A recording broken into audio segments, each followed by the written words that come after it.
Buenos días, en este caso le vamos a hablar de las cosmovisiones.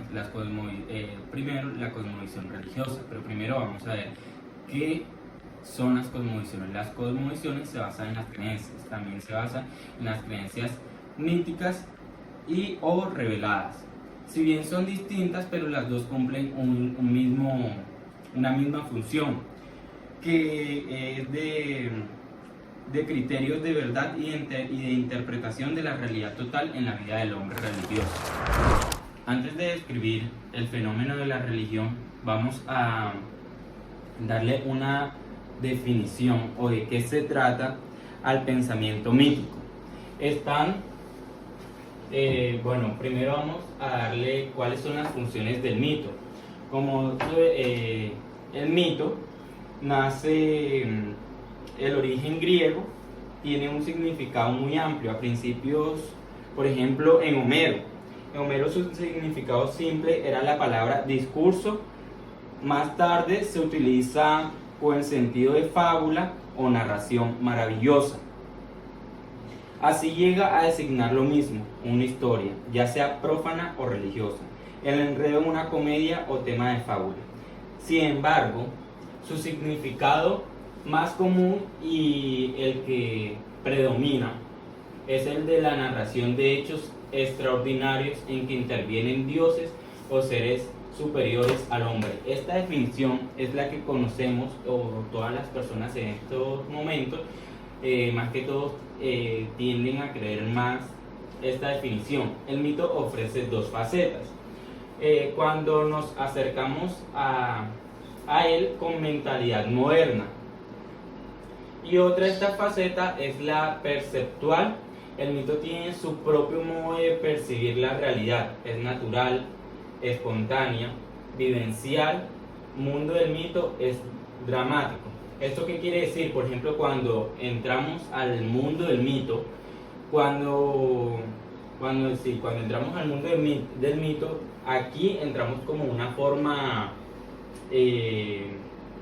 como actualizada, moderna, que solo queremos saber pocas cosas. Y acá, cuando de verdad nos metemos así como al papel de lo que fue el mito, que si de verdad creemos en lo que pasó. Bueno, hoy en día, como habíamos dicho antes, que las personas conocen más que todo el mito es con esta definición, también lo conocen mucho, por lo que su significado es como ficción, mentira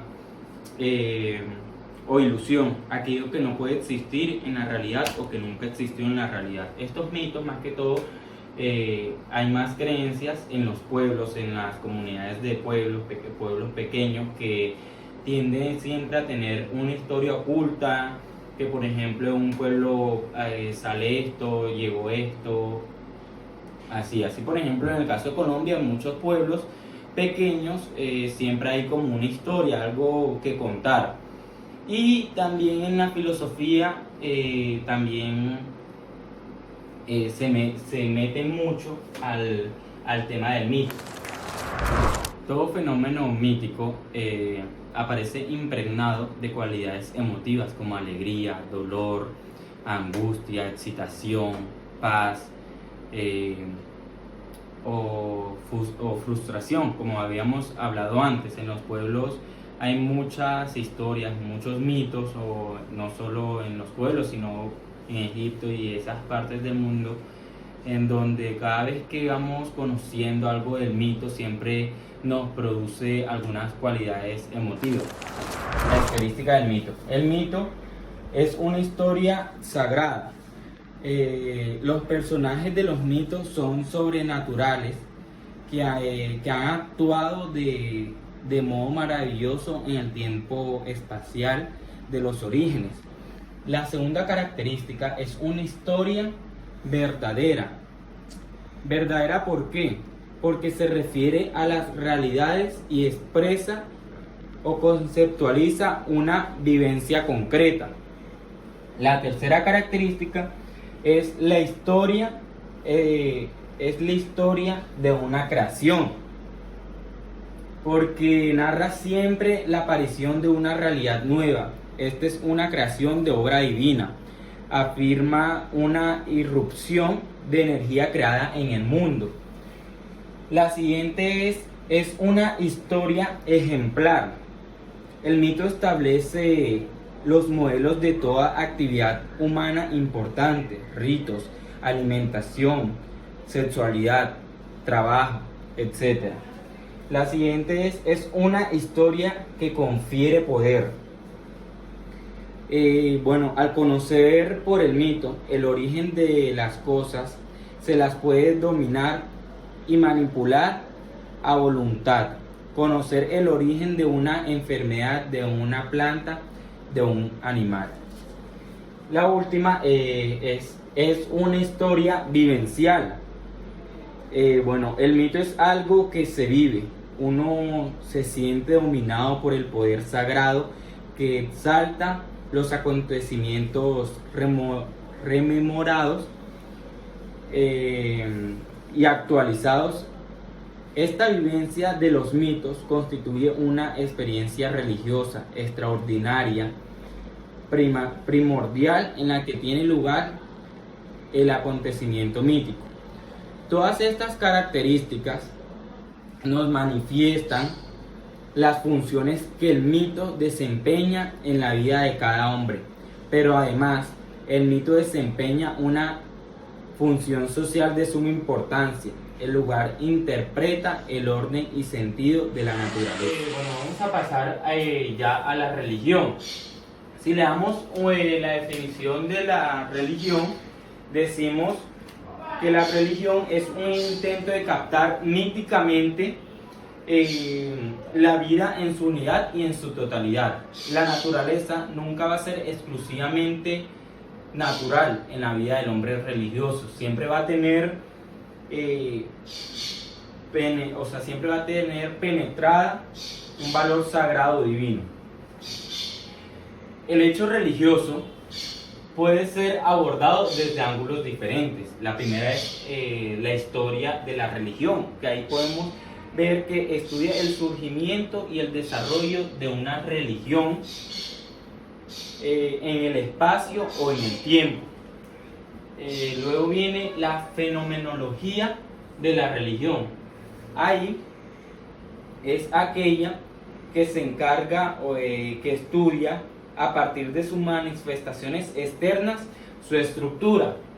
Luego encontramos la psicología de la religión, que es aquella que analiza los factores psíquicos operantes en cada conducta religiosa. Luego está la sociología de la religión, que es aquella que se dedica al estudio de las formas socioculturales que se presentan en determinados grupos religiosos. Y está la filosofía de la religión, que es aquella que se pregunta el por qué y por qué de los hechos religiosos. Entonces, también hay que tener en cuenta que hay varios tipos de religión. No tanto tipos de religión, sino que la religión también tiene se divide, como está la católica, la evangélica y así los tipos que sabemos. Entonces, pero todo eso va en la fe. La actitud cósmica de índole religioso que hay en el hombre le permite estructurar sus relaciones con el mundo sobre creencias, sentimientos y prácticas que confieren un sentido interesante a la vida. Entonces, el mecanismo fundamental de este tipo de cosmovisión es la fe. La fe es el factor principal de esta cosmovisión. Gracias. La cosmovisión filosófica está anclada entre el mito y la ciencia. Se debate hoy por conservar su puesto tradicional. El pensamiento filosófico nació como un intento de desmitificar la mente humana para abrirle camino hacia la verdad de los seres. Durante muchos siglos pronunció la última palabra en aquellas cuestiones que la teología solo definía. Sin embargo, en la actualidad comienza a sentirse relegada a un lugar secundario, donde ésta quiso llevar al mito en su momento. El valor de la filosofía como ciencia era tradicionalmente aceptado por todos, un puesto de relieve que nadie osaba menospreciar. El desarrollo de la ciencia en la Edad Moderna no impidió la aparición posterior de grandes sistemas filosóficos, como los de Kant, Hegel, Marx y Heidegger. Sin embargo, hoy por hoy nos toca contemplar imponente el fenómeno universal de la decadencia filosófica. Los pensadores están por expulsar a la filosofía como república de la ciencia. Podemos entender a la filosofía como la búsqueda. En el fondo de hecho filosófico se hallan varias preguntas que Kant plantea explícitamente. La filosofía permite al hombre conseguir una unidad psíquica de una vida mediante la conexión de conocimientos, valoraciones y fines. Bueno, una de las preguntas que plantea es: ¿qué puedo saber? ¿Qué debo hacer? ¿Qué puedo esperar? Y la pregunta fundamental: ¿qué es el hombre? Hay quienes como Popper o Canavi reducen el papel de la filosofía en la demarcación. La filosofía se sitúa frente a la naturaleza, como un frente a un mundo de signos, un mundo significante resultado, capacidad formalizadora que permite descubrir el sentido, en conjunto de los seres percibidos. En esta perspectiva se puede entender la filosofía como la actividad a partir de la cual se constituye el nombre, sujeto de relaciones. La filosofía permite al hombre corregir una unidad psíquica de la vida mediante la conexión de conocimiento, valoraciones y fines de conexiones naturales. De este modo, la filosofía libera al hombre de los prejuicios, de las afecciones instintivas, de las creencias tradicionales infundadas e incluso de muchas barreras impuestas por lo desconocido. Hay quienes como Popper y Carnavy que juegan un papel fundamental en la filosofía y la demarcación. Según ellos existen grandes clases de discurso, los científicos y los literarios. La filosofía tendría como tarea marcar todo discurso como signo de la ciencia o de la literatura. El nihilismo es una corriente de pensamiento filosófico que niega toda existencia, principio, dogma, bien sea de carácter religioso, político o social. La palabra proviene del latín nihil, que significa nada, y compone con el sufijo ismo, que significa doctrina o sistema. El nihilismo sostiene que la existencia carece de sentido. Sin embargo, este significado, objeto o pronóstico en sí, no hay un sentido superior para la vida. En este sentido, el nihilismo contiene una profunda crítica a los valores, costumbres y creencias sobre los que se erige nuestra cultura. A medida en que estos participan en el sentido de la vida, negando por esta corriente, Friedrich Nietzsche, quien dota el nihilismo de una articulación formal del pensamiento filosófico. Este pensamiento sería tomado como una perspectiva actual, definido como nihilismo moderno. Muchas gracias.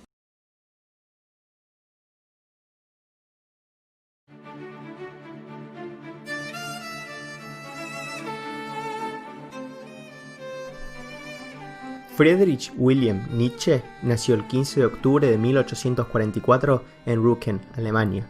Destacó como filósofo, poeta, músico y filólogo, considerado uno de los pensadores más influyentes del siglo XIX. Realizó una crítica exhaustiva de la cultura, la religión y la filosofía occidental, basada en el análisis de las actitudes morales hacia la vida.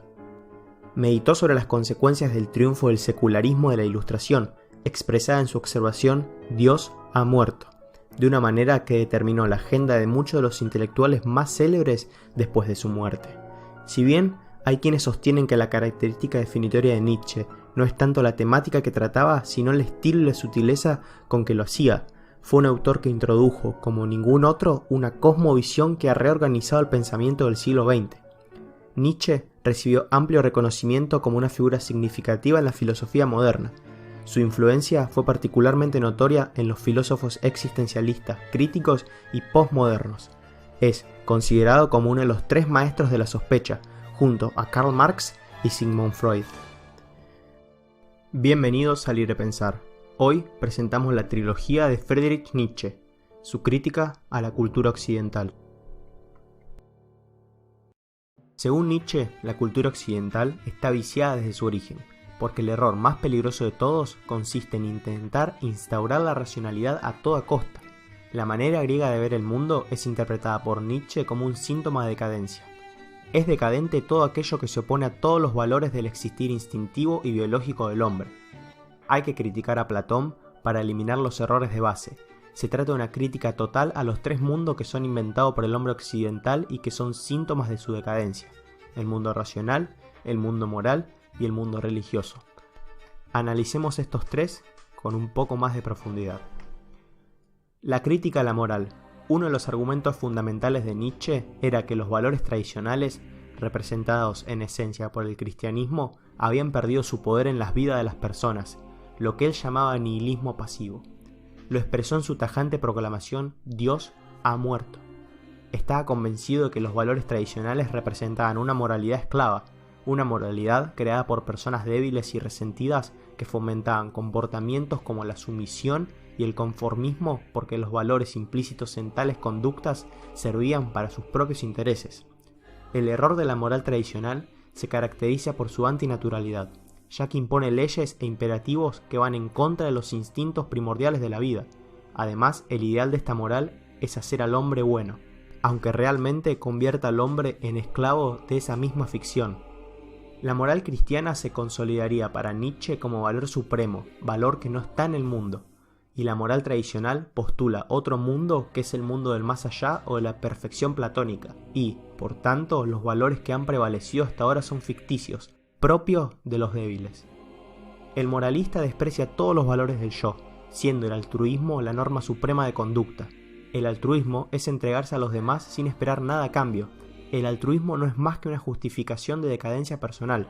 En pocas palabras, la lógica de esta moral consiste en una alteración de la personalidad, porque considera que lo poderoso y lo fuerte es algo suprahumano, y en cambio lo débil y lo vulgar es propio del hombre.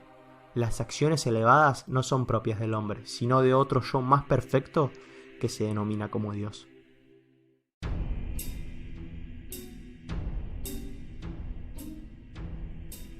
La crítica a la religión cristiana.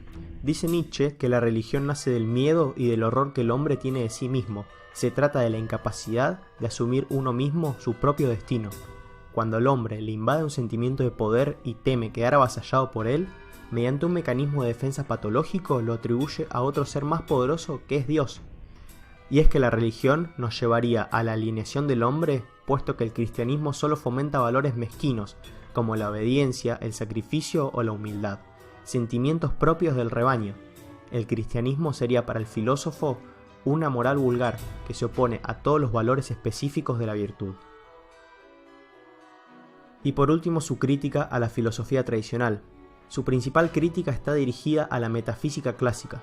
La filosofía tradicional sería principalmente la que creó Platón al afirmar la existencia de un mundo absoluto o perfecto, pero esto es considerar al ser como algo estático o inmutable, frente al ser dinámico que defendió Heráclito. Pero sus reproches también apuntan a la lógica. Para el lógico, la verdad se opone al error, y Nietzsche rechaza esta oposición, alegando la existencia de errores irrefutables y verdades contradictorias. No ataca en general a la ciencia, sino más bien al mecanismo y al positivismo que con tanto éxito se consolidaban en su época. Damos por finalizada la primera parte de esta trilogía sobre el pensamiento de Nietzsche. Muchas gracias por acompañarnos en este nuevo vídeo. Si les gustó, sería de mucha ayuda su difundir, y esperamos que se suscriban y nos sigan en las redes sociales. Saludos y hasta el próximo vídeo. Como visión científica, en los últimos siglos el mundo se ha visto de una manera diferente, donde la ciencia y la tecnología son los principales auges que influyen en esto. tratándose así como un mundo mítico, donde el único criterio de verdad válido para el hombre moderno es la ciencia. Pues todo descubrimiento científico es mejor que el anterior, dando así menos credibilidad a mitos, dogmas y creencias. Para poder entender y ver el mundo con una cosmovisión científica, tenemos que saber primero qué es la ciencia y qué características tiene. Características y origen de la ciencia. La ciencia es un tipo de investigación o procedimiento para dar respuestas y resolver problemas mediante técnicas desarrolladas. Aristóteles entendía la ciencia como un conocimiento cierto de las cosas por sus causas y principios. Comúnmente se conoce la ciencia como el conjunto de conocimientos objetivos fundados y organizados. El conocimiento que abarca la ciencia tiene dos rasgos esenciales: la racionalidad y la objetividad. El conocimiento racional es aquel que está formado por conceptos y raciocinios. Aquí las ideas se combinan y forman nuevas ideas, las cuales se ordenan en conjuntos determinados llamados teoría. El conocimiento objetivo es aquel que se acerca a la verdad fáctica por verificar la adaptación de ideas mediante observación y experimentación. Las principales características del conocimiento científico son: es fáctico, permite parte de los hechos y retorna a ellos; transciende los hechos, o sea que selecciona, racionaliza y conceptualiza cada hecho; especializado, se diversifica de acuerdo a los asuntos del análisis;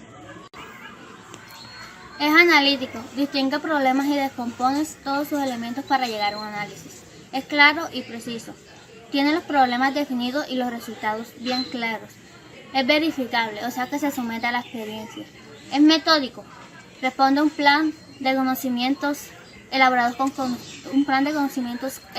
conocimientos anteriores; es general, le interesan los hechos que pertenecen a una clase o una ley general; es explicativo, intenta resolver el porqué de cada hecho y explica los hechos en términos de leyes y los términos del principio; es predictivo, ya que la experiencia puede ayudar a que se imagine cómo fue el pasado y cómo será el futuro; es abierto, no acepta barreras que lo limiten; y es útil por su objetividad, es muy aceptado por la sociedad para la elaboración de herramientas que ayuden a la humanidad. Estas características son suficientes para diferenciar la ciencia del sentido común y la religión. La ciencia se interesa únicamente por conocimientos concretos y precisos, no admite suposiciones ni hipótesis. No se sabe en realidad cuándo se dio inicio a la ciencia, debido a la falta de datos. La ciencia ha sido fruto de muchos esfuerzos para resolver los problemas cotidianos. La exigencia del hombre por vivir cada día llegaron a que se descubrieran nuevas técnicas como la iluminación y la construcción.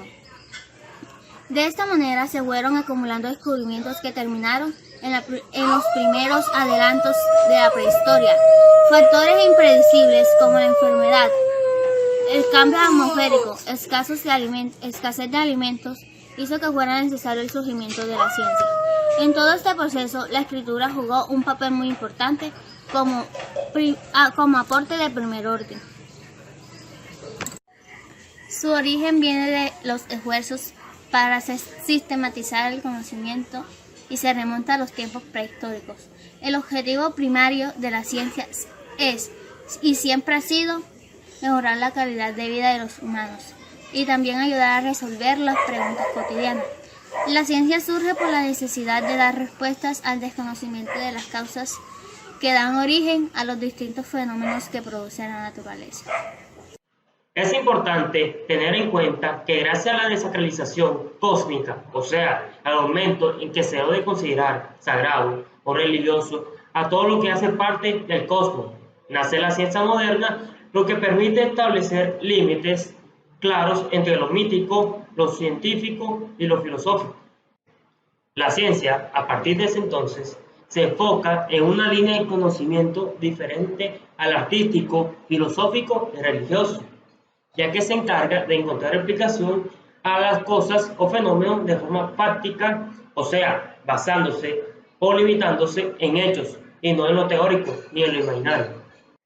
El objetivo del saber científico consiste en la organización y la clasificación de los conocimientos de acuerdo a principios explicativos, y el objetivo distintivo de la empresa científica consiste en alcanzar explicaciones sistemáticas con objetividad. Valoración de la ciencia. La ciencia ha aportado muchas cosas positivas a la humanidad, como lo son los grandes avances tecnológicos, el conocimiento de las condiciones fundamentales que determinan la aparición de diferentes tipos de sucesos y costumbres perjudiciales. Pero también ha traído consigo consecuencias. Entre ellas podemos destacar el fenómeno del especialismo, que surgió en la segunda mitad del siglo XIX, como resultado del ritmo acelerado que cobró el desarrollo de las diversas ciencias. También podemos destacar la tecnocracia, que consiste en el imperio despótico de la técnica sobre todos los aspectos de la humanidad. La tecnocracia, que comenzó siendo un medio para dominar la naturaleza, se ha constituido con el correr del tiempo en un fin en sí mismo. Y por último, el poder destructivo que posee la tecnología científica en la actualidad constituye una seria amenaza para el futuro de la humanidad. Los grandes descubrimientos científicos y el desarrollo de la técnica actúan destructivamente sobre el equilibrio ecológico y confieren al hombre un poder de autodestrucción masiva. Debemos impulsar y analizar las actitudes científicas, sobre todo en nuestros países todavía en etapa de desarrollo, pero también debemos apartar de nosotros la tentación del cientificismo. Cuando el conocimiento científico se vuelve exclusivista, corremos el riesgo de perder el sentido profundo del hombre, de la vida y del universo. Buenos días, querido profesor, compañeros y compañeras. Mi nombre es Jesús Alberto Blanco Ruiz. Pertenezco al grupo 2 de exposiciones.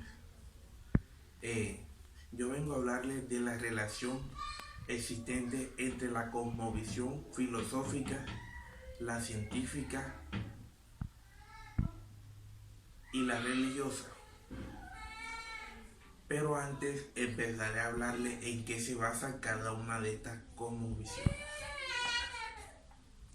Estas cosmovisiones principalmente se basan en una visión única y específica. Hablando así, empezaré. La cosmovisión filosófica. Esta cosmovisión se basa en interpretar el mundo y verlo desde una forma razonable. Es decir, que la cosmovisión filosófica se basa en el razonamiento de la humanidad, en la forma en cómo la razón nos lleva a la realidad y al verdadero porqué de los acontecimientos, de los fenómenos ocurridos, entre otras cosas. Cuando hablamos de la cosmovisión científica, nos referimos a la forma de interpretar y ver el mundo y la humanidad desde una forma experimental. Es decir, la ciencia se basa en un tipo de métodos, en una secuencia de pasos para llegar al porqué y a la real razón de por qué se presentan los fenómenos naturales, entre otros fenómenos ocurridos. Cuando hablamos de la cosmovisión religiosa, nos referimos al tipo de ver la humanidad y el mundo desde la visión religiosa. Es decir, esta la vemos desde idea de divinidad. Cuando hablamos de la divinidad, hacemos referencia a la idea divina,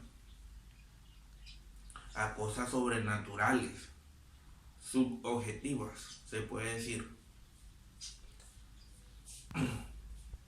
Bueno, dándoles a conocer ya en qué se basa cada una de estas cosmovisiones, hablemos de la relación existente, pero antes hay que destacar y resaltar de que para poderles decir qué relación existe o existente hay entre estas tres doctrinas, primero tengo que decirles sus diferencias, porque para nadie es un secreto y todos sabemos de que estas doctrinas siempre han estado en una constante tensión, porque ambas postulan cosas diferentes.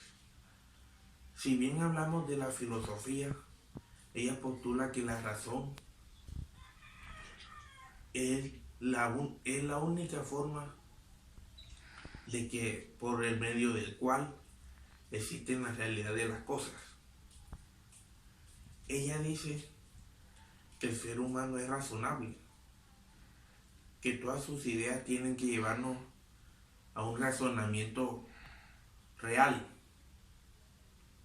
Esta se basa principalmente en la razón. Si hablamos de la científica, como bien ya había dicho antes de su cosmovisión, esta principalmente se basa en la experiencia, en los métodos científicos, se basa en hipótesis, se basa en procedimientos que nos lleven a una realidad, pero principalmente debemos experimentarlo. La ciencia nos dice que para saber el porqué y para saber por qué se dan las cosas realmente, debemos experimentarlo. O sea, ellos dicen que el conocimiento humano es experiencial, se basa en la experiencia. Que cada fenómeno ocurrido y atentante contra la humanidad hay que experimentarlo para saber el por qué, cómo y a qué se debió este fenómeno. Y si vamos a la religión, nos damos cuenta que se basa en ideas divinas. Ellos dicen que existe un Dios y fue el creador de todas las cosas, de la materia principalmente, del ser humano, de todo. Entonces miramos y nos ponemos a hacer una forma de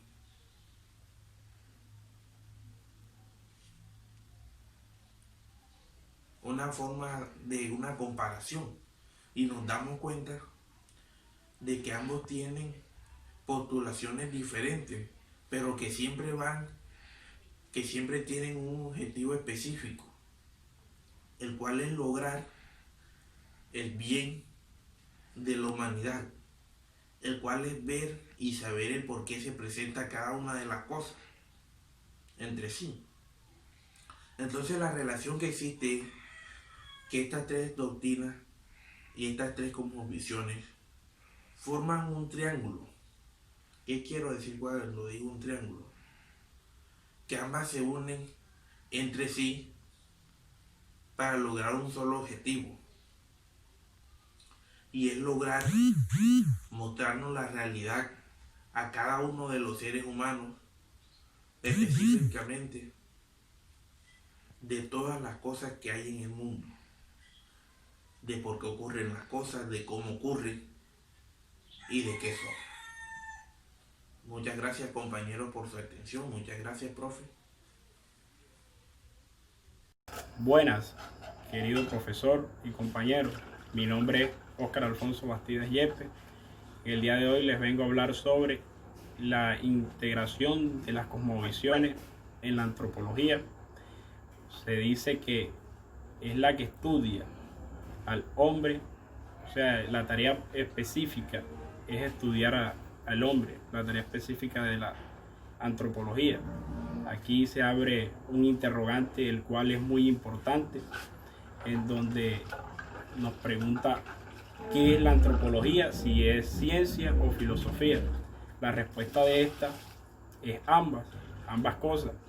Es filosofía porque entre todos los temas que esta estudia, se ve relacionado con el hombre, y es ciencia porque se encarga de que el hombre se supere, estudia, y por lo tanto va a tener una especialización o una profesión, por lo cual estas aportan a la ciencia.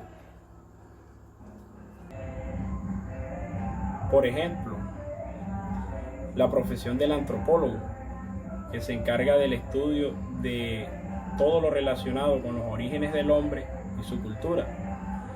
Además, esto no quiere decir que sea más importante la especialización.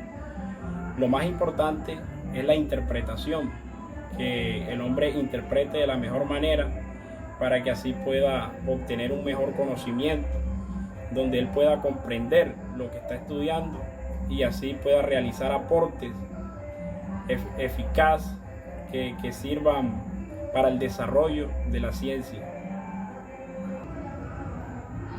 Es un esfuerzo comprensivo en donde debemos tener en cuenta los grandes aportes de la antropología física, la cultural y la filosófica. ¿En qué se basa la antropología física?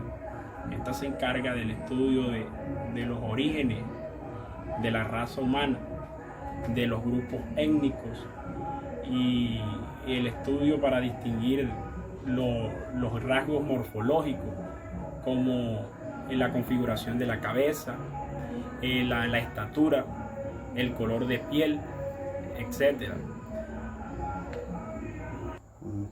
Por su parte, la antropología cultural, esta se interesa más bien por el desarrollo cultural de cada pueblo. Estudia así el conjunto de manifestaciones artísticas, las creencias y prácticas religiosas, la organización institucional. Por ejemplo, se encarga también de identificar el desarrollo y caracterización del nivel de desarrollo cultural del pueblo. Eso más que todo es la tarea principal de la antropología cultural. La antropología filosófica, esta por su parte se orienta, por decirlo de cierta manera, hacia el estudio de los aspectos más profundos del ser humano y comunes a todos los hombres.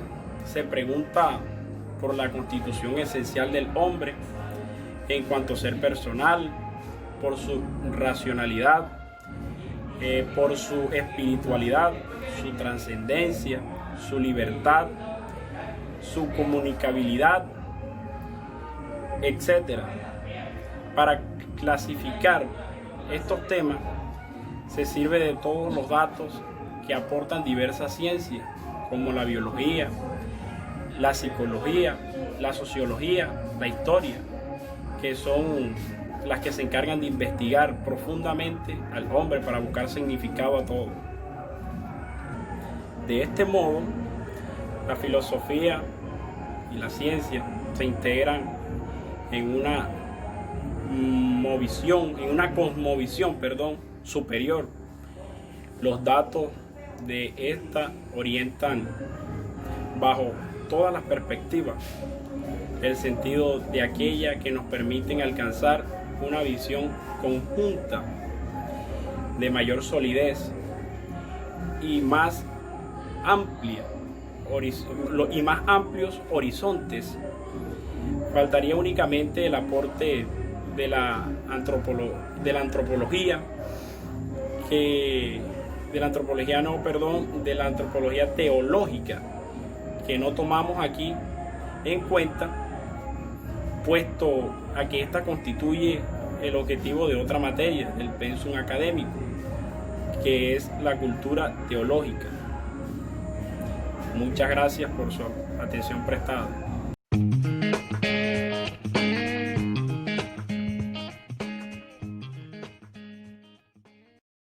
Created using Powtoon.